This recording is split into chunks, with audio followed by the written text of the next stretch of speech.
तलवार दिली होती ना, तीच तुळजापूरची आई भवानी आज तिचा मला या दरबारामध्ये आई अंबिकेच्या नावाचा गोंधळ घालायचा आहे, गोंधळ. म्हणून मायबाप, आज देवीविषयी जर तुमच्या मनामध्ये भाव असेल, देवीविषयी जर तुमच्या मनामध्ये भाव असेल, तसेचे पत्र घ्या.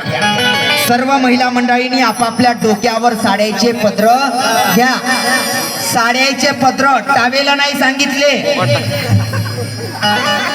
हो टावेल घ्या. साड्याचे पत्र जर नाही तुम्ही डोक्यावर घेतले आणि उद्या सकाळी कमी जास्त झालं तर माझ्या मायले मनाचं तुम्ही मग आपलं आपलं पाहून घ्या. आज मला इथे आई भवानीच्या नावाचा गोंधळ घालायचा आहे, गोंधळ. म्हणून मी पुन्हा परत एकदा सांगते, सर्व महिलांनी आपापल्या डोक्यावर साडीचे पदर, डोक्यावर पदर घेतला पाहिजे का माझ्या मायांनो. कपाला कुंकू लावलं पाहिजे, पण आता डोक्यावर पदरही राहिला नाही आणि कपाळाला कुंकूही राहिलं नाही. राहिलं का कुंकू? कुंकू राहिलं का? अय बचत गट, कुंकू राहिलं का? आता काय निघाली? काय निघाली? टिकली. तिचं नाव टिकली आहे, तिचं नाव टिकली आहे. टिकली तर टिकली, नाही तर हुकली. तशासारखं नवरा टिकला तर टिकला, नाही तर हुकला. माणसं पायनं कसे पाण्यातल्या पानगोट्यासारखे बसले. ते म्हणन बाई आमचं काही चालत नाही व आता, आमचं काही चालत नाही आता. भावाच्या झाल्या लाडक्या बहिणी आणि नवरा पाहिला तर बाथरूमच्या भिंतले लावला. कालला नवरा का लावला बाथरूमच्या भिंतले, कालला नवरा का लावला कपाटाच्या आरशाले, कालला नवरा का लावला ड्रेसिंगच्या आरशाले. तुम्ही का पाहता रे पोट्टेवा? तुमच्या बायका आल्या म्हणजे तुम्हाला संडाच्या शिटले लावणार आहे. आणि टिकल्या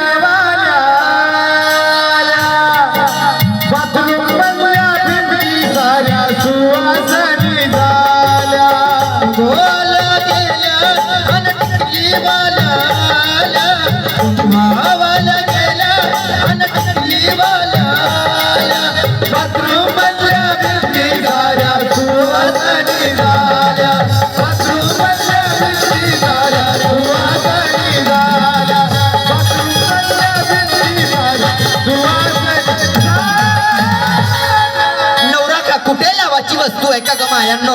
कालला नवरा का लावला बाथरूमच्या भिंतला. ऐका माई बाप, आज या कुंकुवाचं महत्व कळू द्या ग. या कुंकुवाचं महत्व, डोक्यावर पदर घेण्याचं महत्व जर कळालं असेल तर ज्या महाराष्ट्राला छत्रपती शिवाजी महाराजासारखा राजा दिला की राजमाता जिजाऊ, आज तिने डोक्यावर पदर घेतला, कपाला कुंकुवाचा चंद्रकोर काढला, तिला कुंकुवाचं महत्व कळालं. आज याच कुंकुवाचं महत्व मायबाप, ज्या स्त्रीला शिक्षणाचा पाया उभा करून दिला अशी सावित्रीबाई फुले, तिला सुद्धा या कुंकुवाचं महत्व कळालं. आणि ह्याच कुंकुवाचं महत्व मायबाप आज भारतरत्न डॉक्टर बाबासाहेब आंबेडकर यांची पत्नी होऊन गेली रमाबाई, तिला सुद्धा कुंकुवाचं महत्व कळालं. तिने सुद्धा कुंकू लावलं, पण कुणाच्या नावाचं? राजा भीमाच्या नावाचं.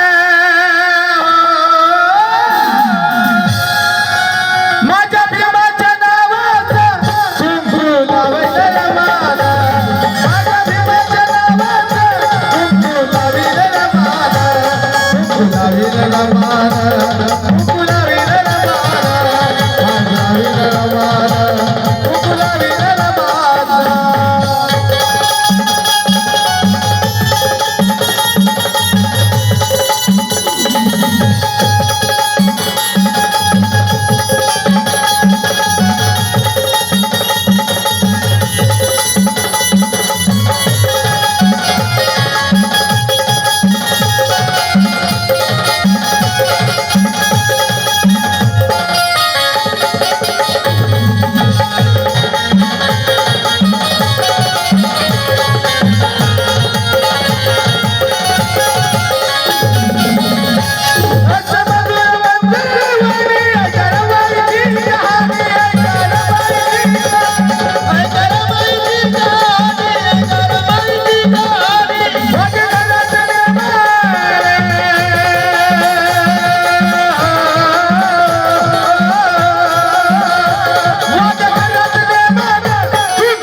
रमाबाई पासून आदर्श घेण्यासारखा आहे.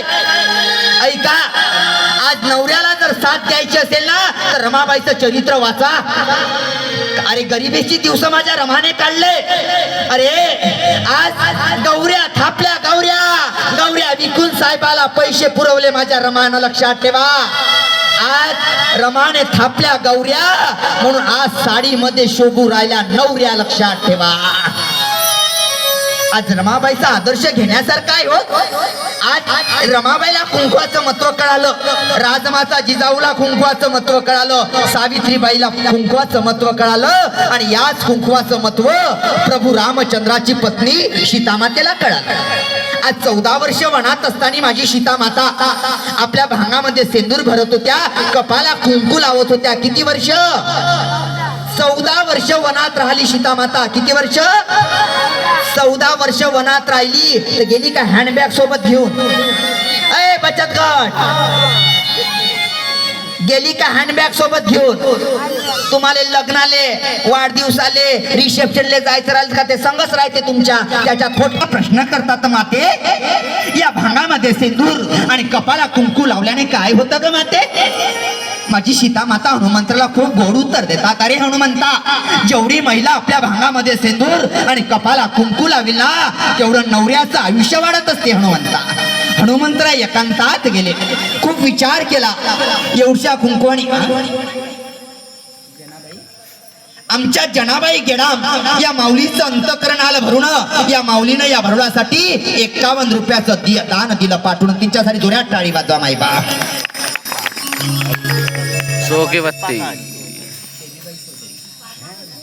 बेबीबाई चौधरी या आजीचं सुद्धा अंतकरण आलं भरून. या शिवजयंती निमित्त या भरुडाला मला 101 रुपयाचं दान दिलं माझ्या माऊलीनं पाठवून. तिच्यासाठी जोरात टाळी वाजवा महाराज. एक वेळेस आज त्या कुंकवाचं महत्व माझ्या सीताबाईला कळलं. हनुमंतराय तिथे गेले, मातेला विचारतात, माते या भांगामध्ये सेंदूर आणि कपाला कुंकू लावल्याने काय होतं ग? माझी सीता माता हनुमंताला सांगतात, अरे हनुमंता, जेवढी महिला आपल्या भांगामध्ये सेंदूर कपाला कुंकू लावील तेवढं नवऱ्याचं आयुष्य वाढत असते. हनुमंतराय एकांतात गेले, खूप विचार केला. रे माझ्या दादांना हनुमंतरायाने एवढ्या कुंकवाने, एवढ्या सेंदुराने जगाच्या बापाचं, विश्वाच्या चालकाचं जर आयुष्य वाढत असेल तर मी माझ्या अख्खं अंगावर शेंदूरच लावून घेतो. तेव्हापासून हनुमंतराय शेंद्री झाले, लक्षात ठेवा. तेव्हापासून हनुमंतराय शेंद्री झाले, लक्षात असू द्या माई बाप. आज या कुंकवाचं तुम्हाला महत्व कळू द्या. नुसत्या टिकल्या नका लावू, लावता टिकल्या तर लावा, पण त्याच्या खाली छोटस कुंकू लावा ना ग. अगं कुंकू लावण्याचा अधिकार कधीपर्यंत आहे? कुंकू लावण्याचा अधिकार तुम्हाला कधीपर्यंत आहे? जोपर्यंत तुमचा नवरा जिवंत आहे तोपर्यंत तुम्हाला कुंकू लावण्याचा अधिकार आहे, लक्षात ठेवा. आज तुम्ही सुद्धा तरुण भावांनो कपाळात टिळा लावत जा रे माझ्या भावांनो.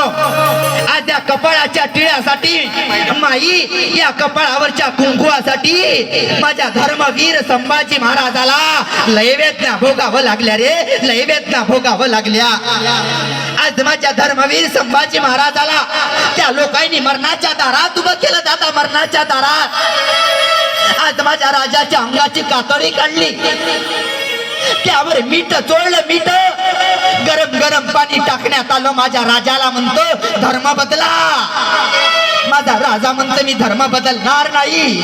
आज मुखात जीभ होती, ते जीभ सुद्धा त्या दृष्ट लोकांनी खेचून बाहेर काढली. तरी माझा राजा म्हणतो मी धर्म बदलणार नाही. आज दोनही डोळ्यामध्ये रे माझ्या भावा, माझ्या राजाच्या दोनही डोळ्यामध्ये लाल लाल झालेली गरम गरम फार घेतली आणि माझ्या राजाच्या दोनही डोळ्यात घातली. तरी माझ्या राजाच्या मुखातून एकच शब्द निघाला. माझ्या राजाच्या मुखातून एकच शब्द निघाला, मला मरण आलं तरी चालेल, मला मरण आलं तरी चालेल, पण मी माझा धर्म कधी बदलणार नाही. हे माझ्या राजाची शिकवण होती दादा, हे माझ्या राजाची शिकवण होती, लक्षात ठेवा. म्हणून आज माझा राजा मरणाच्या दारात मेला दादा.